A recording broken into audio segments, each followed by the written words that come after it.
today Dr. Wayne Summers. To glorify Jesus in all that you do. That's the highest motivation you can have for doing anything in life.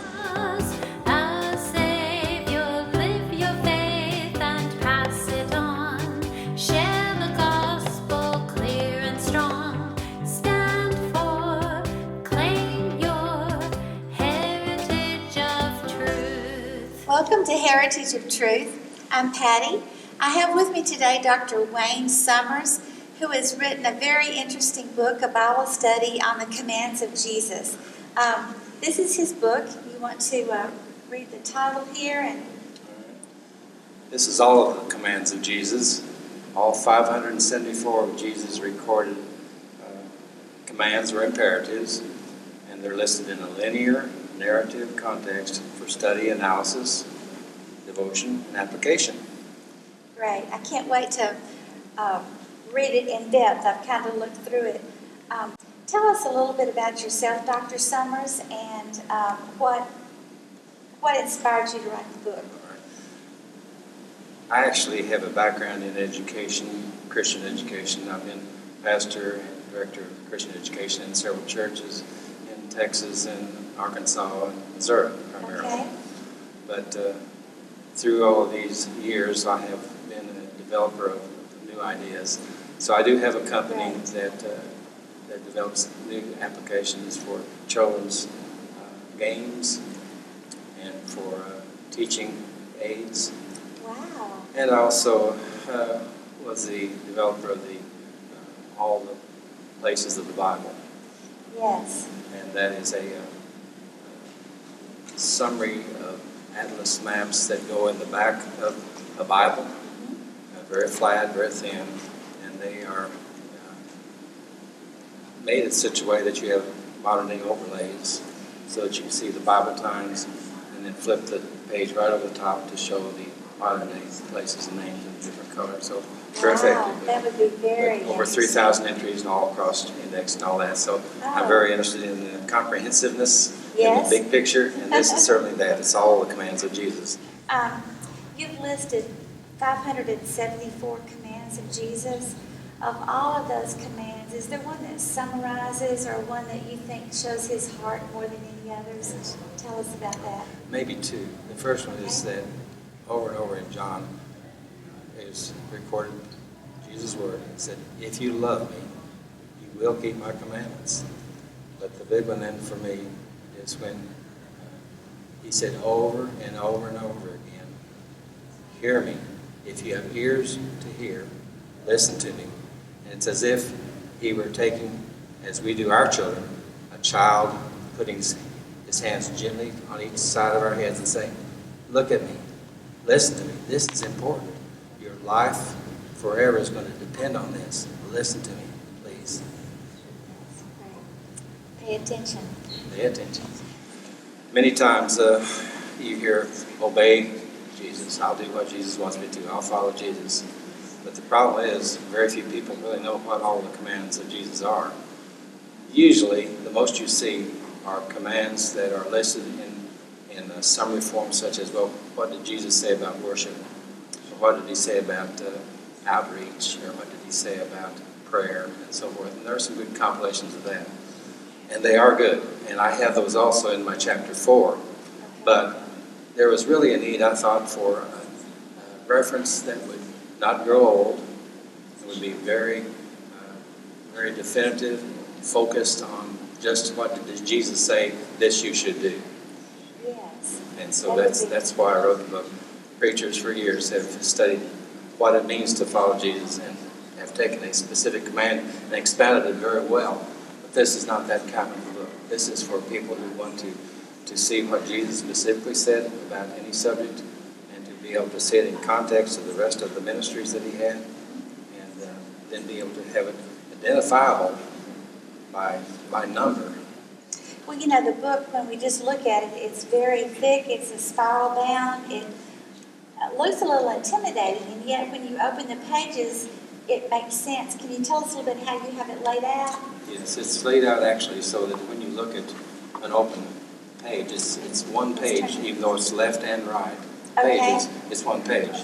Yes. And the reason for that is I wanted a narrative, the ministries of Jesus, starting with his meeting with John the Baptist and baptism, where you have a continual narrative that goes throughout all his ministry, even up to after his resurrection, when he dealt with Paul and gave Paul a command also.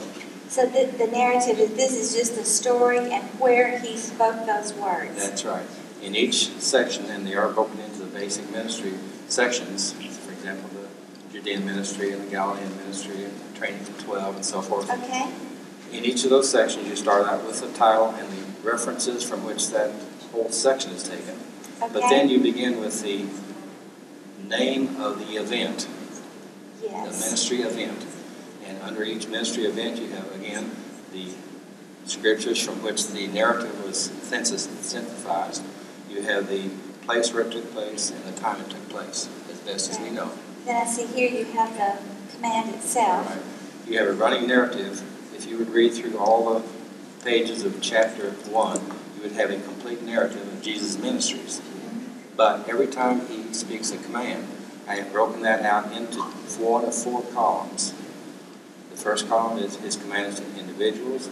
The second command is his command to Jews, to his disciples, and to the people. Now, the reason that you see other things on the page other than just the commands is that there are many ministry events that he had where there were no commands. And I wanted the narrative to be continuous, continual, and flowing. So in areas where I did not have command, I would put in what I call contextual sidebars or maps to help explain what they're reading in the narrative. So it's really a combination of a narrative of Jesus' ministries combined with an encyclopedic approach to the things you're reading about right here and don't have to turn anywhere to look up.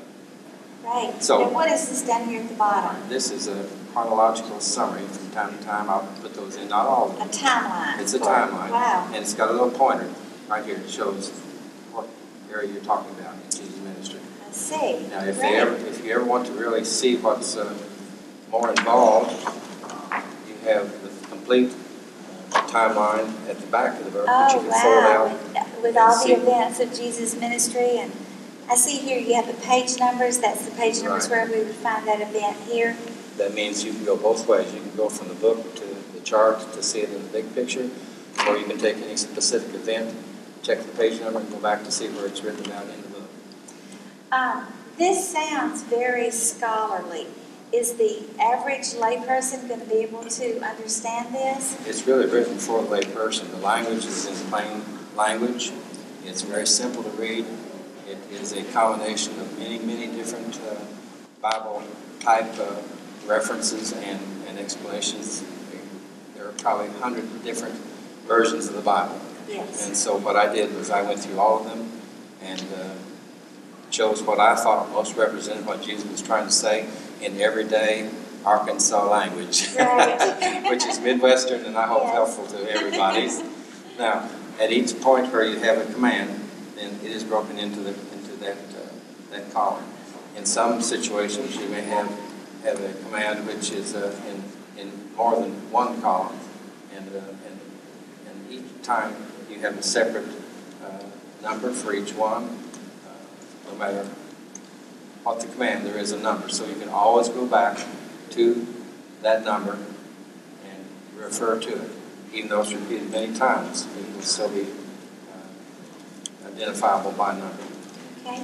Let me ask you a little bit about, this is really good, showing us how the book is laid out, but in thinking about why a person would want to read this, you said something as you were talking to me about the book, how this would be helpful in making decisions. Yes. We're going to explain a little bit about that. Chapter 1 is good for identifying the commands of Jesus, but it doesn't mean anything if people aren't willing to obey them or to follow them or to at least explore what they mean for their own individual lives. So chapter 3 is really the chapter that I think is helpful from an application standpoint. Let me give an example. When Jesus walked by Levi, who was later to be known as Matthew, he simply said, "Follow me." This is a big decision. And it's the same decision many people face today. Jesus says, "Follow me." And one form or another. Before he really knew what he was getting into, Right. just follow me. So in any situation where you're making a decision, you go through a mental process. So Okay. before Levi got up and actually followed Jesus, he had to do some thinking. And this model one of the decision process kind of illustrates that. When Jesus first said, "Follow me," they were just words. Yes. Levi was aware that he had said the words and that they were spoken to him, but he had to think, what do those words mean? How can I interpret those to apply to me? If I follow him, what might this mean? Because I don't know all about the future. Yes. And am I interested enough in what I do know about Jesus to at least give him controlled attention so that if I want to do something, I would do it. I would be able to do it. And so that's what this cube represents. A simple awareness where he is thinking through the mental processes of what this means to me. And then giving attention, willing to at least pay attention to Jesus to the place where he is willing to give controlled attention and evaluates that decision high enough for himself that he's willing to do one thing or another. Yes. Now, this is all mental. Yes. So when Matthew then got up as Levi and started to do something, it's what I had explained in Model 2, and this is where the life journey begins. Oh, wow. The life journey starts with, again, very simple command, follow me, and consent to respond.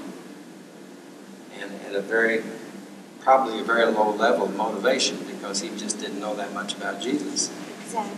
So what I've done is to construct a model where a whole life can be represented in that one command, but it is only representative of other commands, any command actually in the book, or actually of any decision that you face. Because in any decision, you have to decide, am I willing to respond to it? Do I get satisfaction in responding to it? If so, then you go to the next level. Am I willing to try it out? Do I put a value on it? And all the way up to where we see a commitment. This is still a low-level valuation because we have many people who make a commitment. Yes. A very good example are college students who have come through life in a Christian home. They get to the place in college where suddenly, perhaps for the first time, they're faced with other people's commitments, with other values that are just as strong as theirs are. And when they're faced with those other commitments, many times they back off, they fall down, they lose their way for a while. And yet, if they persevere, if they're encouraged and prayed for, and people keep bringing them back, they'll start their way back through this line of being willing to receive the truth, of being able to value it highly, back to commitment. And then, if they come that far, they almost always go to the next step, which is the development of a value system, which eventuates in a total characterization of their whole life. That is who they are. Oh, wow. So- that would be really... So that means then that the person You know, I making the think decision sometimes goes through a we- life journey. I think sometimes we see this process happening, but we've never analyzed it. And you have really broken this down in a way that will help us understand our own thinking process. One more little thing on this, because it does have another dimension to it. And that is that as a person is making decisions to follow Jesus, there's also the application relating to the motivation. Why do you do this? This is a really important thing. So here I have a taxonomy of motivations for following Jesus, starting with very self-serving coercion, which means, in the lowest sense, physical coercion. Yes. You convert or die, all the way up to where you are following Jesus because of the motivation of paying him back for what all he's done for me. And yet there's a higher motivation, and that is finally coming to the final category here of doing it to glorify Jesus in all that you do. That's the highest motivation you can have for doing anything in life. So even though it's a follow me one instance, it applies to all decisions and to all, certainly all the commands of Jesus, that you work your way through this model to where you're totally characterized in all your decisions by the desire to glorify Jesus. Become a part of who you are. Wow. How can, we've run out of time, how can we do some follow-up or get in touch with you, do you have a website? Or? Yes, it's available at allthecommandsofjesus.com. Allthecommandsofjesus.com. Okay. Dr. Summers, thank you so much for being with me today. I really appreciate it. I think there's a lot that we can all glean from this. Thank you. Thank you.